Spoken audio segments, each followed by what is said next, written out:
Hi guys, in this video I'm going to show you how to delete your YouTube history. Will include the YouTube videos you watch and the thing you search on YouTube. So first go to your profile page in the bottom right corner, and then you can click your username,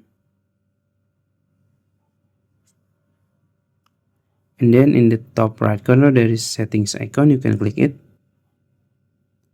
and then there is manage all history tab. You can click it,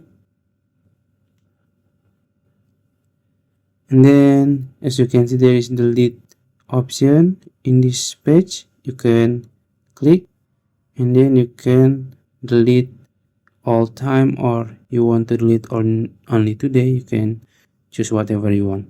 Let's say I want to delete all time, and then I click delete. Now it's done. That's it. If you found this video helpful, please like this video and subscribe to my channel. Thank you.